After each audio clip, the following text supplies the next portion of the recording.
تین طریقے حدیث میں ناک میں پانی چڑھانے اور کلی کرنے کے ہیں، جو کہ انشاءاللہ آگے تفصیل سے ان کو ذکر کریں گے فوائد کے اندر۔ حضرت عبداللہ ابن زید انصاری رضی اللہ تعالیٰ عنہ سے روایت ہے، وہ نبی السلام کے وضو کے طریقے کے بارے میں بیان کرتے ہوئے جو ہے وہ ذکر کرتے ہیں، ثم ادخل صلی اللہ علیہ وسلم، پھر داخل کیا نبی علیہ السلام نے یدہ اپنا ہاتھ، فمضمض واستنشق، پس کلی کی اور ناک میں پانی کھینچا، من کف واحد، ایک ہی ہتھیلی سے، یفعل ذلک ثلاثا، تین دفعہ آپ ایسا کرتے تھے، تین دفعہ آپ یعنی آپ جو ہے وہ پانی لیتے تھے، دونوں ہاتھوں کا چلو بھی ہو سکتا ہے اور ایک ہاتھ کا چلو بھی جو ہے وہ ہو سکتا ہے، تو ایک ہی چلو آپ نے لیا اور اس سے آپ نے جو ہے وہ یا ایک ہاتھ سے لیتے تھے اس طرح، اس سے کلی بھی کرتے تھے، ناک میں پانی بھی چڑھاتے تھے، پھر دوبارہ لیا، پھر کلی بھی کی، ناک میں پانی چڑھایا ایک ہی دفعہ، تو تین چلوؤں سے تین کلیاں کی اور تین دفعہ ناک میں پانی کھینچا، یہ ایک طریقہ ہے، اور دو طریقے پیچھے ذکر ہوئے ہیں۔ تو حدیث کے فوائد میں یہ ہم کہہ سکتے ہیں کہ اس میں تینوں احادیث میں کلی کرنے اور ناک میں پانی چڑھانے کی مختلف کیفیات اور طریقوں کا ذکر ہے، اور یہ کل تین طریقے ہیں۔ پہلا طریقہ مضمضہ اور استنشاق کو علیحدہ علیحدہ کرنا، اس کا طریقہ یہ ہے کہ ان دونوں میں سے ہر ایک کے لیے پانی علیحدہ علیحدہ لیا جائے، پہلے تین چلوؤں سے کلی کی جائے، جیسے ہمارے ہاں کئی لوگ کرتے ہیں کہ آپ پہلے چلو بھریں اور آپ جو ہے وہ کلی کریں تین دفعہ، پھر آپ دوبارہ تین چلو بھریں اور سے تین دفعہ ناک میں پانی کھینچیں، تو یہ 6 دفعہ ہو جائیں گے۔ تو اس طرح کیا ہوگا، اس دفعہ جو ہے وہ آپ کہیں گے تین چلوؤں سے کلی کی جائے گی، اس کے بعد تین چلوؤں سے، تو 6 چلو ہو جائیں گے، 6 چلو ہو جائیں گے، تین دفعہ ناک میں پانی کھینچنا اور 3 دفعہ کلی کرنا، یہ پہلا طریقہ ہے، یعنی ہر دفعہ آپ نے نیا چلو لینا ہے کلی کرتے ہوئے بھی اور ناک میں پانی چڑھاتے ہوئے۔ دوسرا طریقہ یہ ہے کہ ایک ہی چلو سے مضمضہ اور استنشاق 3 دفعہ کیا جائے، کہ آپ دونوں ہاتھوں سے پانی لیں اور آپ اس سے جو ہے وہ ایک ہی چلو سے 3 کام کریں، 3 دفعہ کلی بھی کر لیں اور 3 دفعہ ناک میں پانی بھی چڑھا لیں، یہ ایک چلو سے ہے، اور یہ حضرت علی کی حدیث اس پہ دلالت کرنے والی دوسری حدیث، لیکن یہ غیر واضح ہے، یہ غیر واضح اس وجہ سے ہے کیونکہ اس میں دوبارہ اور سے بارہ یعنی دوسری دفعہ تیسری دفعہ چلو نہ لینے کا ذکر نہیں، یعنی اس کی نفی نہیں ہے، ہو سکتا ہے آپ نے باقی کے لیے جو ہے والا چلو لیا، اس وجہ سے بعض علماء نے کہا کہ یہ حدیث بعد والی حدیث کو جو کہ عبداللہ بن زید کی حدیث ہے اس کے تابع ہے، یعنی بعض کہتے ہیں کہ تیسرا طریقہ ہے کہ آپ ایک ہی چلو سے جو ہے وہ دونوں کام کریں، 3 دفعہ ناک میں پانی چڑھائیں اور 3 دفعہ کلی کریں، اور بعض کہتے ہیں کہ یہ حدیث بعد والی حدیث کے تابع ہے کیونکہ اس کے اندر اس بات کی نفی نہیں ہے کہ الگ اور بھی چلو لیے ہوں۔ تیسرا طریقہ اور یہ زیادہ معروف ہے وہ یہ ہے کہ مضمضہ اور استنشاق دونوں اکٹھے 3 چلوؤں سے کرنا،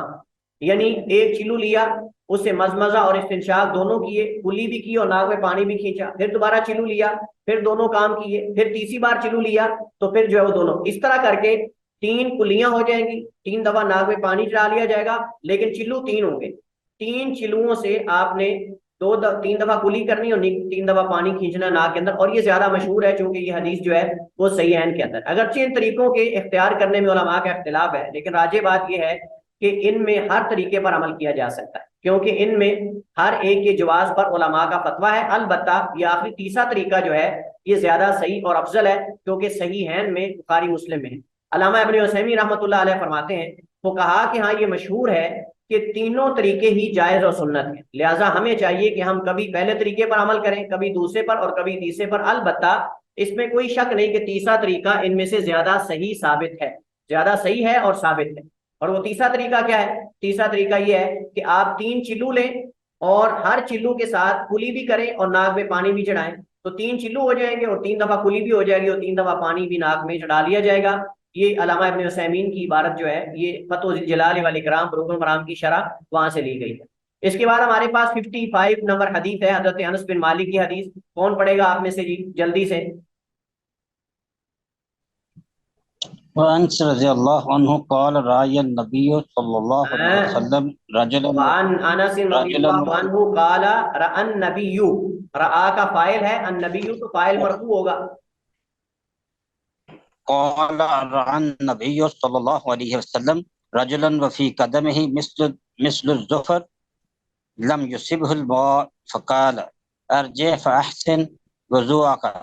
آپ نے اخرج فرمایا ابو داود والنسائی ارجع نہیں ارجع، ارجع فأحسن فاحسن وضوءك ارجع فاحسن وضوءك اخرج ابو داود۔ احسن، یہ حدیث انس بن مالک خادم رسول اللہ روایت کرتے ہیں، نبی علیہ السلام کے خادم انس بن مالک رضی اللہ تعالیٰ عنہ کا تفصیلی تعارف ہم پیچھے پڑھ چکے ہیں۔ قالا کہتے ہیں رأى النبی صلی اللہ علیہ وسلم، دیکھا اللہ کے نبی نے. رأى یرا کا معنی ہوتا ہے دیکھنا، اور النبی فاعل ہے، رجلا مفعول ہے، اس وجہ سے منصوب ہے، اس پہ دو زبر ہے چونکہ یہ مفعول ہے. اللہ کے نبی نے دیکھا آدمی کو، وفی قدم ہی، اور اس کے قدم میں، قدم جو ہے وہ پاؤں کے پچھلے حصے کو کہتے ہیں، اور قدم میں مثلو برابر تھی، ظفری ناخن کے برابر جگہ تھی، لم یصبہ الماء جسے پانی نہیں پہنچا تھا. اصابہ یصیب کون تھا پہنچنا، اور لم جازمہ آ گیا جس وجہ سے یہ مضارع مجزوم ہوگا. لم یصبہ الماء پانی، اس کو پانی نہیں پہنچا تھا، خشک تھا حصہ قدم پہ، قدم کے ایک حصے پہ. فقال، تو اللہ کے نبی صلی اللہ علیہ وسلم نے اسے فرمایا ارجع لوٹ جاؤ، فاحسن اچھی طرح وضو کرو. یہ ارجع فعل امر ہے، رجع یرجع سے ارجع لوٹ جا. فاحسن جواب امر کی وجہ سے مجزوم ہے، فاحسن کیونکہ یہ امر کا جواب ہے اس وجہ سے مجزوم ہے. فاحسن اچھی طرح کرو وضو کا اپنے وضو کو. اخرج ابو داؤد، اسے ابو داؤد نے روایت کیا ہے. تو ظفر جو ہے یہ ناخن کو کہتے ہیں، اس کی جمع اظفار ہے. ظفر ناخن کو کہتے ہیں ظفر، اور اس کی جمع اظفار آتی ہے. حدیث جو ہے اس کی سند میں کلام ہے، حدیث کی سند میں کلام ہے. اس میں جریر جو ہے وہ قتادہ سے سماع کے حوالے سے اس میں کلام ہے. لیکن بہرحال یہ حضرت جابر کی جو حدیث ہے صحیح مسلم کے اندر، اس سے جو ہے وہ مطلب کہ یہ ہے کہ وہ حدیث اس کی مناسبت سے حدیث صحیح ہے. حضرت جابر کی ایک حدیث اس کی تائید کر رہی ہے، جس وجہ سے حدیث جو ہے یہ حضرت جابر سے بسند صحیح مسلم میں بھی حدیث مروی ہے. یعنی یہی الفاظ حضرت جابر رضی اللہ تعالیٰ عنہ سے بھی صحیح سند کے ساتھ مروی ہیں، لہذا حدیث کا شاہد موجود ہے، اور شاہد صحیح ہے، حدیث جو ہے وہ صحیح ہوگی انشاءاللہ. حدیث کے فوائد میں یہ ہے کہ حدیث میں وضو کے اعضاء کو مکمل دھونے کا حکم ہے، اور اس چیز کا بیان ہے کہ اعضائے وضو میں سے کوئی عضو خشک رہ گیا تو وضو صحیح نہیں ہوگا، اور دوبارہ مکمل وضو کیا جائے گا، اگر وضو مکمل ہونے کے بعد پتہ چلا ہے. حدیث سے یہ استدلال کیا گیا ہے کہ ہر وہ چیز جو جلد تک پانی پہنچنے سے روکتی ہو اسے اتارنا یا زائل کرنا ضروری ہے. ہم کچھ بڑے اہم مسائل اس کے تحت پڑھیں گے، اس حدیث کے تحت ہم نیل پالش وغیرہ کے مسائل پڑھیں گے، اس وجہ سے توجہ کے ساتھ رہیے گا. یہ حدیث اس بات پہ دلالت کرتی ہے کہ ہر وہ چیز جو جلد تک پانی پہنچنے سے روکتی ہو اسے اتارنا یا زائل کرنا ضروری ہے، اس کے کم یا زیادہ ہونے کو نہیں دیکھا جائے گا. اس حدیث میں وضو کے اعضاء کو پے در پے دھونے کے وجوب کا بیان ہے، اور اس میں فقہا کے درمیان اختلاف عنقریب آ رہا ہے کہ اعضائے وضو کو پے در پے دھونا لازم ہے یا وقفہ کر سکتے ہیں، کتنا وقفہ کر سکتے ہیں اور کتنا نہیں کر سکتے، اس کی وضاحت آگے جو ہے وہ آ رہی ہے. سب سے پہلا مسئلہ یہ ہے کہ وضو میں موالات یعنی پے در پے اعضاء کو دھونے کا حکم کیا ہے، یعنی ایک عضو کے خشک ہونے سے پہلے دوسرے عضو کو دھو لینا. اس مسئلے میں فقہا کے درمیان اختلاف ہے کہ کیا یہ لازم ہے یا تاخیر کر سکتے ہیں. تو پہلا قول یہ کہ موالات یعنی وضو کے اندر اعضاء کو پے در پے دھونا، یکے بعد دیگرے دھونا، وقفہ زیادہ نہ کرنا، یہ واجب ہے، جیسا کہ مالکیہ حنابلہ وغیرہ کا مذہب ہے، اور شوکانی اور ابن باز اور ابن عثیمین رحمہ اللہ جمیعاً ان سب نے بھی اسی قول کو اختیار کیا. ان کی دلیل کیا ہے؟ ان کی دلیل ایک تو آیت وضو ہے. آیت وضو میں استدلال اس طرح کیا گیا کہ آیت میں دیا گیا حکم فوری طور پر عمل کا تقاضا کرتا ہے، اور دوسرا اعضائے وضو میں سے ہر بعد والے کو حرف عطف واو یا فا سے پہلے کا معطوف بنایا گیا ہے، جو کہ تاکید پہ دلالت کرتا ہے، یعنی پے در پے عمل کرنے پہ دلالت کرتا ہے. حضرت عمر بن خطاب سے روایت ہے ان رجلا توضا، ایک آدمی نے وضو کیا، فترک موضع ظفر علی قدمیہ، اس نے ناخن کے برابر اپنے قدموں پہ پیچھے جگہ چھوڑ دی. فابصرہ النبی، تو اللہ کے نبی نے اسے دیکھ لیا، فقال، فرمایا ارجع لوٹ جاؤ، فاحسن وضوءک، اپنا وضو اچھی طرح کر کے آؤ. فرجع، تو وہ لوٹا، ثم صلی، اس نے وضو کیا پھر نماز پڑھی. وہ لوٹا، اس نے وضو کیا پھر نماز پڑھی. یہ صحیح مسلم کی حدیث ہے، اور یہ بھی اس باب کی حدیث کی تائید کر رہی ہے. تو اللہ کے نبی صلی اللہ علیہ وسلم کا اسے دوبارہ بھیجنا، اگر وضو میں وقفہ لازم نہ ہوتا، اگر وضو میں اعضاء کو پے در پے دھونا لازم نہ ہوتا تو حضرت رسول اللہ صلی اللہ علیہ وسلم اس بندے کو دوبارہ پورا وضو کرنے کا حکم نہ دیتے، بلکہ آپ کہتے کہ خالی پاؤں دھو کے آ جاؤ.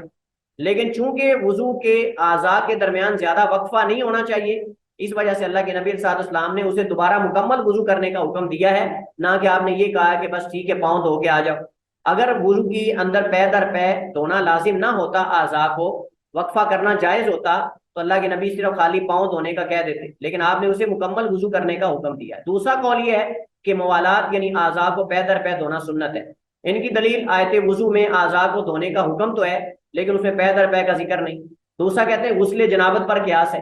جیسے اس میں موالات ضروری نہیں، ایسے ہی وضو کے اندر کہتے ہیں کہ غسل جنابت کے اندر ہم پورے بدن پر پانی پاتے ہیں، یہ نہیں کہ ہم جو ہے وہ پہلے ایک حصے پر بہا کر رک جاتے ہیں، یا یہ پورے بدن پر بھی پانی بہایا جا سکتا ہے، جیسے ہم نے پیچھے جو ہے وہ پڑھا ہے غسل کے مسائل اور احکام کے اندر۔ حضرت نافع بیان کرتے ہیں، عبداللہ بن عمر کی آزاد کردہ غلام ہیں، بیان کرتے ہیں کہ بے شک عبداللہ بن عمر بالا فی السوق، انہوں نے بازار میں پیشاب کیا کسی جگہ میں، ثم توضا، پھر وضو کیا، فغسل وجهه، اپنے چہرے کو دھویا، ویدیہ، اپنے ہاتھوں کو، ومسح راسه، سر کا مسح کیا، ثم دعی علی جنازہ، پھر ان کو جنازے کے لیے بلایا گیا کہ جنازہ پڑھا دو، لیصلی علیہ، تاکہ جنازہ پڑھا دیں، ہی نہ داخل المسجد، جب مسجد میں داخل ہوئے تو وہاں مسح نہیں کیا موزوں پر، بلکہ وہاں وضو کیا ہے اور مسجد میں آ کر جو ہے موزوں پر مسح کیا ہے، پھر انہوں نے نماز پڑھی۔ حدیث یہ موطا امام مالک میں حدیث صحیح ہے، لیکن اس سے یہ ثابت نہیں ہوتا کہ وضو کے اعضاء میں زیادہ وقفہ جو ہے وہ کر سکتے ہیں، یا وضو میں پے در پے دھونا لازم نہیں ہے۔ اس کے دو جواب دیے گئے، یا تو عبداللہ ابن عمر مسح کرنا بھول گئے، جب مسجد میں داخل ہوئے تو ان کو یاد آیا، یا پھر بازار مسجد کے قریب تھا، کوئی اتنا فاصلہ نہیں تھا اور وہاں بیٹھ کر مسح کرنے کی کوئی جگہ مناسب نہیں ہوگی، یا اور وجہ ہو سکتی ہے۔ یہ صحابی کا ایک فعل ہے، لیکن اس کے علاوہ قرآن کریم کی آیات اور دیگر دلائل اس بات پہ دلالت کر رہے ہیں کہ وضو کے اندر پے در پے اعضاء کو دھونا لازم ہے۔ موالات یہ جو ہے وہ راجع اس میں یہ ہے کہ پے در پے دھونا لازم ہے۔ مسئلہ نمبر 2، نیل پالش اور مہندی کا استعمال۔ اس مسئلے میں تفصیل ہے۔ تفصیل یہ ہے، اگر تو پالش اس طرح کی کوئی چیز پانی، یعنی اس طرح کی کوئی چیز ہو، اگر پالش یا اس طرح کی کوئی چیز ہو جو پانی کو اس حصے تک پہنچنے سے روکتی ہو جس کو دھونا ضروری ہے یا پانی پہنچانا ضروری ہے، تو اسے اتارے بغیر وضو کرنا درست نہیں ہے۔ اگر وہ چیز اتنی پکی ہے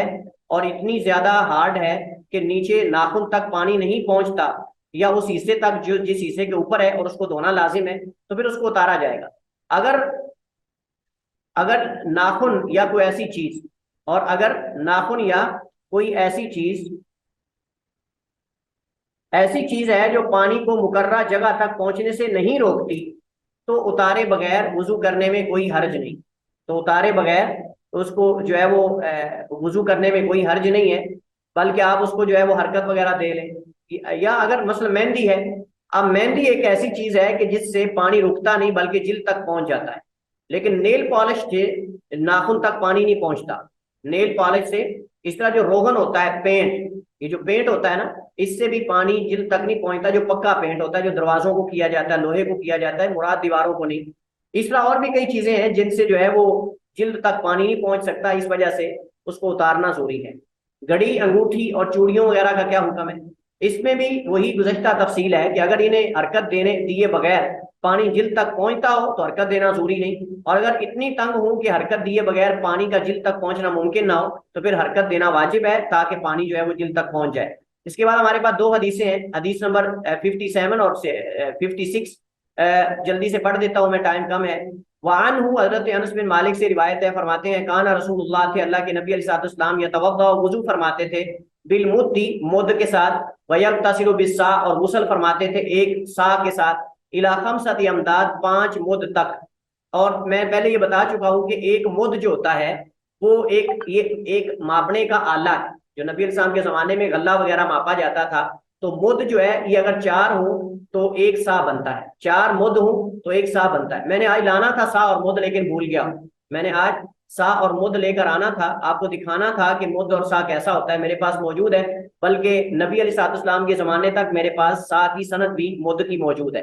یعنی جس بندے کو مد ملا ہے اس نے مجھے دیا، آگے نبی علیہ السلام کے زمانے تک وہ مد جو ہے اس کی سند جو ہے میرے پاس موجود ہے۔ انشاءاللہ اگلے لیکچر میں یاد رہا تو میں مد اور صاع لا کے آپ کو دکھاؤں گا کہ مد اور صاع کیا ہوتے ہیں۔ تو یہ ایک درمیانے قد کے آدمی کا ایک جو ہے وہ چلو ہوتا ہے دونوں ہاتھوں کا، اس کو اگر 4 دفعہ بھرے تو 1 صاع بن جاتا ہے، تو ایک مد میں 4 صاع ہوتے ہیں۔ تو اللہ کے نبی علیہ السلام، پچھلی حدیث میں ہم نے پڑھا تھا ایک حدیث میں کہ آپ 1/3 مد سے جو ہے 2 ثلث سے آپ وضو کر لیتے تھے، تو پونا مد یا آدھا مد جو ہے اس سے وضو ہو سکتا ہے، اور یہ پریکٹیکلی طور پہ ہم نے کر کے دیکھا ہے، پریکٹیکلی طور پہ، عملی طور پہ ہم نے کر کے دیکھا ہے کہ آدھے مد سے وضو ہو جاتا ہے۔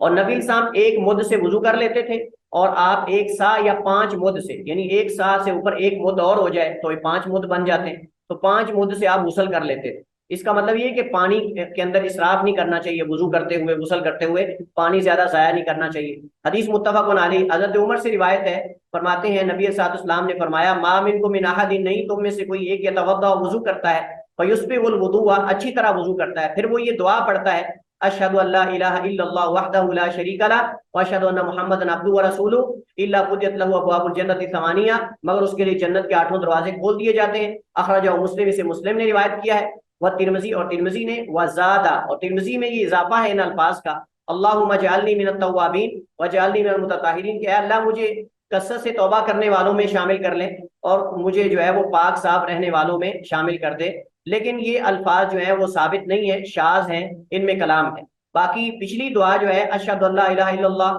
وحدہ لا شریک لہ والی جو دعا ہے یہ ثابت ہے اور یہ صحیح مسلم میں ہے۔ تو حضرت عمر بن خطاب کا تعارف یہاں لکھا ہوا ہے، انشاءاللہ آپ بعد میں پڑھ لیں گے، معروف ہے۔ حضرت عمر بن خطاب رضی اللہ تعالیٰ عنہ 23 ہجری کو ان کو شہید کیا گیا، باقی تفصیلات ساری موجود ہیں، ٹائم کم ہے اس وجہ سے ان کو سکپ کر رہا ہوں میں، بعد میں انشاءاللہ پڑھیں گے۔ یہ جو حدیث ہے اللہم اجعلنی من التوابین وجعلنی من المتطہرین، یہ دعا جو ہے یہ اس میں کلام ہے، امام ترمذی نے اسے روایت کیا لیکن یہ صحیح مسلم میں نہیں ہے، یہ حدیث شاذ ہے۔ اس کو بیان کرنے میں زید بن الحباب راوی متفرد ہیں، دیگر روات کی مخالفت کرتے ہیں، انہوں نے یہ الفاظ بیان نہیں کیے۔ اس طرح اس کی سند میں اضطراب بھی ہے، جیسا کہ خود امام ترمذی نے اس کی طرف اشارہ کیا ہے، تو اس وجہ سے حدیث جو ہے وہ ضعیف ہے۔ سا اور مد کی میں نے وضاحت کر دی لیکن یہاں موجود ہے، آپ پڑھ سکتے ہیں بعد میں۔ تو حدیث کے فوائد میں یہ ہے کہ حضرت انس کی حدیث سے نبی کریم علیہ السلام کے وضو اور غسل کے پانی کی مقدار کا بیان ہے کہ آپ کتنی مقدار سے وضو کر لیتے تھے اور کتنی مقدار سے آپ غسل فرماتے تھے۔ تو بسا اوقات اس سے زیادہ بھی استعمال ہو جاتا ہے، اس سے کم بھی استعمال ہو جاتا ہے، وقت ضرورت پانی استعمال کرنا چاہیے، جتنی ضرورت ہے اتنا استعمال۔ حدیث انس میں اس چیز کا بیان ہے کہ 1 سا سے غسل اور 1 مد سے وضو ممکن ہے۔ اسی طرح حدیث انس سے یہ بھی ثابت ہوتا ہے کہ طہارت کے لیے طہارت کے وقت پانی استعمال کرنے میں اسراف یعنی فضول خرچی نہیں کرنی چاہیے، پانی ضائع نہیں کرنا چاہیے۔ حدیث عمر میں وضو کی فضیلت اور اس کے مسنون ذکر کا بیان ہے کہ وضو کے بعد کون سی دعا کرنی چاہیے۔ حدیث میں یہ بھی بیان ہے کہ ما منکم من احد یتوضا، سے یہ فائدہ اخذ ہوتا ہے کہ اس عظیم اجر اور فضیلت کے حصول کے لیے بندے کا صحیح الایمان ہونا اور صحیح العقیدہ ہونا لازم ہے۔ اس حدیث سے یہ بھی پتہ چلتا ہے کہ یہ فضیلت اس بندے کو حاصل ہوگی جو صحیح الایمان ہوگا اور صحیح العقیدہ ہوگا، کیونکہ اس میں خطاب مومنوں کو ہے، ما منکم من احد یعنی اہل ایمان مراد ہے، نہ کہ وہ جن کا ایمان ہی نہیں، یعنی تم مسلمانوں میں سے کوئی اگر اس طرح وضو کرتا ہے تو اسے یہ فضیلت حاصل ہوگی۔ وضو کے بعد اس مسنون ذکر کو جو ہے وہ پڑھنا، زبان سے ادا کرنا، اس کا مقصد کیا ہے؟ اشہد ان لا الہ الا اللہ، میں اس بات کی شہادت دیتا ہوں کہ اللہ کے علاوہ کوئی معبود برحق نہیں، وحدہ لا شریک لہ، وہ اکیلا ہے، اس کا کوئی شریک نہیں ہے، وان محمد عبدہ ورسولہ، بعض حدیث میں واشہد ان محمد عبدہ ورسولہ، ایک ہی بات ہے، واو حرف عطف ہے اور واشہد کا عطف یہاں پڑھ رہا ہے، لہذا جو ہے وہ وان محمد عبدہ ورسولہ پڑھ لیں یا اشہد ان محمد عبدہ ورسولہ پڑھ لیں، بات ایک ہی ہے کہ اور میں اس بات کی شہادت دیتا ہوں کہ محمد کریم اللہ کے بندے اور رسول ہیں۔ اس سے توحید الوہیت ثابت ہوتی ہے، جسے تسلیم کیے بغیر کوئی چارہ نہیں۔ اگر کوئی بندہ کہتا ہے کہ جی میں اللہ کو خالق بھی مانتا ہوں، مالک بھی مانتا ہوں، مدبر بھی مانتا ہوں، لیکن اللہ کو معبود برحق نہیں مانتا، تو ہم کہیں گے یہ بندہ کافر ہے، یہ بندہ مسلمان نہیں۔ اللہ کو خالی مالک، مدبر اور خالق مان لینا کافی نہیں، بلکہ عبادت کا مستحق بھی صرف اللہ کو ماننا یہ ضروری ہے۔ یہ وہ اشہد ان لا الہ الا اللہ، اشہد ان لا الہ الا اللہ کا مطلب یہ نہیں ہے کہ ہم اللہ کو خالق، مالک، مدبر مان لیں، یہ تو مشرکین مکہ بھی مانتے تھے، مشرکین مکہ بھی اللہ کو رب مانتے تھے، خالق، مالک، مدبر مانتے تھے۔ وہ کہتے تھے کہ اللہ تعالیٰ قرآن کریم میں فرماتا ہے وَلَا إِن سَأَلْتَهُم مَنْ خَلَقَ السَّمَاوَاتِ وَالْأَرْضَ سَيَقُولُونَ اللَّهُ، اے نبی اگر آپ ان سے سوال کریں کہ من خلق السماوات والارض، کس نے زمین و آسمان کو بنایا، سیقولون اللہ، تو یہ کہیں گے اللہ نے بنایا۔ مشرکین مانتے تھے کہ اللہ بنانے والا ہے سب کچھ، لیکن وہ عبادت میں شریک ٹھہراتے تھے اللہ کے ساتھ، عبادت میں شریک کرتے، اور یہی آج کے مشرک کر رہے ہیں، یہی آج کے مشرک کر رہے ہیں، وہ اللہ کی عبادت میں نظر، نیاز، دعا، ہر چیز کے اندر شریک کر رہے ہیں، اور یہ اللہ کو قبول نہیں، یہ لا الہ الا اللہ کے مخالف ہے، لا الہ الا اللہ کے تقاضوں کے مخالف۔ لا الہ الا اللہ یہ خالی زبان سے نہیں ہے بلکہ عملی طور پہ بھی اللہ کو معبود برحق ماننا یہ لازم ہے اور یہ ضروری ہے۔ انا محمد رسول اللہ، نبی علیہ السلام کے اللہ کے بندے اور رسول ہونے کی شہادت دینا لازم ہے۔ جو بندہ اللہ کو، نبی کو رسول مانتا ہے اور نور مانتا ہے، بشر نہیں مانتا، نور مانتا ہے، اس کا مسئلہ مال نظر ہے۔ ہم کہیں گے جب تک نبی کو اللہ کا بندہ اور رسول نہیں مانا جائے گا تب تک اس شہادت کا اقرار مکمل نہیں ہوگا۔ اس پر ایمان مکمل نہیں ہوگا. عبدہ و رسول، اللہ کے بندے ہیں، بشر ہیں، انسان ہیں، نور نہیں اللہ کے نور میں سے. یہ تو عیسائیوں کا عقیدہ ہے کہ عیسیٰ اللہ کے بیٹے ہیں. تو ہم کہتے ہیں، ہم میں سے کئی جاہل کہتے ہیں کہ اللہ کے نبی نور میں نور اللہ کے نور میں سے. آپ نور ہدایت تو ہیں لیکن آپ نور میں سے نہیں بنائے گئے، آپ بشر ہیں. اور قرآن کریم کے اندر متعدد دلائل موجود ہیں، یہاں وقت نہیں ہے ورنہ ان کو ذکر کیا جاتا ہے اس بات کو. اچھا، یہاں میں آخر میں انشاءاللہ ذکر کرتا ہوں اس سے متعلق فائدہ. اس حدیث میں جنت کا اس بات ہے،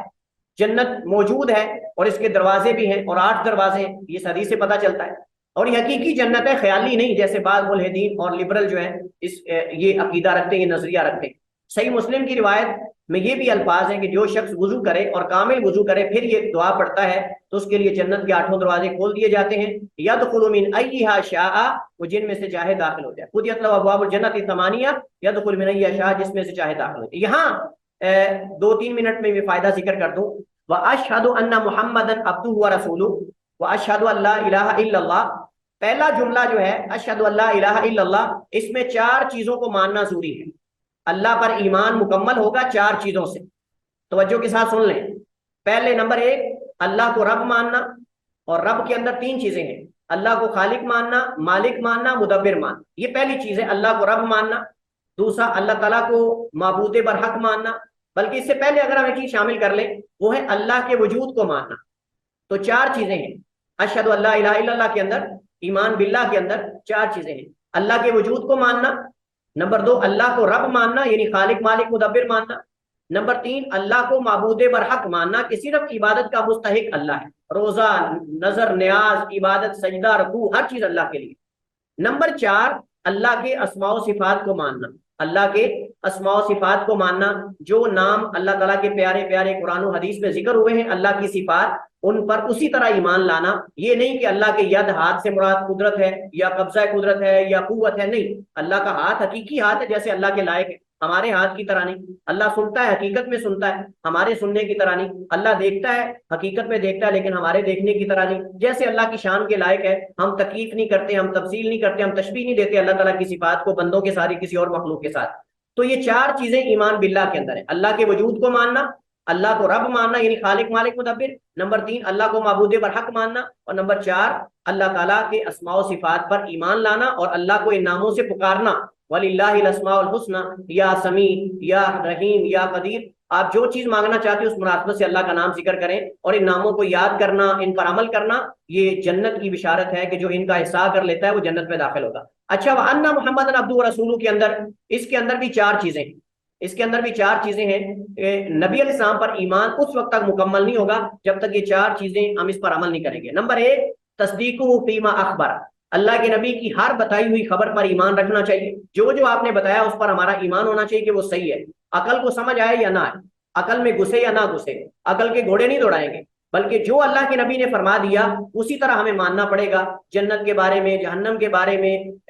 میزان ہوگا، ترازو رکھا جائے گا، وزن ہوگا اعمال کا، اللہ شکل دے سکتا ہے اعمال کو. تو ساری چیزیں ہم اس پہ ایمان لائیں گے. اللہ کے نبی نے جو حکم دیا ہے اس پر آپ کی اطاعت کی جائے، دوسری چیز. نمبر 3 جن کاموں سے آپ نے روکا ہے یا ڈانٹا ہے ان کاموں سے بچا جائے، ان سے دور رہا جائے. اور نمبر 4 اللہ کی عبادت کی جائے نبی کے طریقے کے مطابق. تو یہ 4 چیزیں ہیں،